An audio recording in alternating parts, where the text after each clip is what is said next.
ప్రతి ఏటా బడ్జెట్ వస్తుందంటే చాలు ఎవరికి ఆసక్తి ఉన్నా లేకున్నా ఆదాయ వర్గాలకు మాత్రం చాలా కుతూహలంగా ఉంటుంది. ఎందుకంటే కష్టపడి సంపాదించిన ఆదాయంలో కొద్ది భాగం ట్యాక్స్ రూపంలో పోతుంటే ఎవరికైనా బాధే కలుగుతుంది. అందుకే బడ్జెట్ పై ఆ వర్గానికి చాలా అంచనాలుంటాయి. ప్రతి బడ్జెట్ లో ఇన్కమ్ ట్యాక్స్ అనేది కీలక పాత్ర పోషిస్తుంటుంది. ఫిబ్రవరి 1న కేంద్ర మంత్రి నిర్మలా సీతారామన్ బడ్జెట్ ప్రవేశపెట్టనుండడంతో సహజంగానే ఆదాయ వర్గాలకు ఇన్కమ్ ట్యాక్స్ విషయంలో ఆసక్తి రేగుతుంది. ఈసారి బడ్జెట్ లో ట్యాక్స్ మినహాయింపులు ఏమైనా ఉంటాయా లేదా అని ఎదురు చూస్తున్నారు. అసలు ఇన్కమ్ ట్యాక్స్ వెనుక ఉన్న చరిత్ర ఏంటి? ఎప్పుడు తొలిసారి దేశంలో ప్రవేశపెట్టారు? అప్పట్లో ఎంత ట్యాక్స్ ఉండేదో తెలుసుకుంటే ఆశ్చర్యం కలుగుతుంది. దేశ స్వాతంత్రం కంటే ఎక్కువ చరిత్రే ఉంది ఇండియాలో ఇన్కమ్ ట్యాక్స్ కు.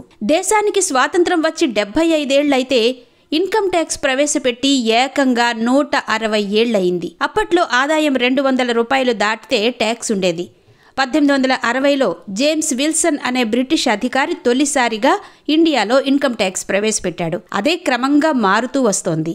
1857లో సిపాయిల తిరుగుబాటుతో దేశంలో తొలి స్వాతంత్ర సంగ్రామం ప్రారంభమైంది. అప్పట్నుంచి క్రమంగా పోరాటం ఉధృతమవుతోంది. దాంతో బ్రిటిష్ ప్రభుత్వం ఆర్మీపై ఖర్చు అధికం చేసింది. అప్పట్లోనే అంటే 1857-58లో ఆర్మీ బడ్జెట్ను 2,10,00,000 పౌండ్లు చేసింది. ఈ ఖర్చును నియంత్రించేందుకు బ్రిటిష్ అధికారి జేమ్స్ విల్సన్ 1859లో నవంబర్లో ఇండియాకొచ్చాడు. ఆర్మీపై ప్రభుత్వం పెడుతున్న ఖర్చును మరో విధంగా రాబట్టేందుకు తొలిసారిగా 1860 ఫిబ్రవరి 18న ఇన్కమ్ ట్యాక్స్ ప్రవేశపెట్టాడు. ఇలా దేశంలో ఇన్కమ్ ట్యాక్స్ కథ మొదలైంది. ఇన్కమ్ ట్యాక్స్ తో పాటు లైసెన్స్ ట్యాక్స్, టొబాకో ట్యాక్స్ కూడా వసూలు చేసేవారు. ఆ సమయంలో ఏడాదికి 200 నుంచి 500 రూపాయల ఆదాయంపై 2% ట్యాక్స్ వసూలు చేసేవారు. ఇక ఏడాది ఆదాయం 500 రూపాయలు దాటితే 4% ట్యాక్స్ ఉండేది. అయితే ఆర్మీ, నేవీ, పోలీస్ సిబ్బందికి మాత్రం ఇన్కమ్ ట్యాక్స్ నుంచి మినహాయింపు ఉండేది.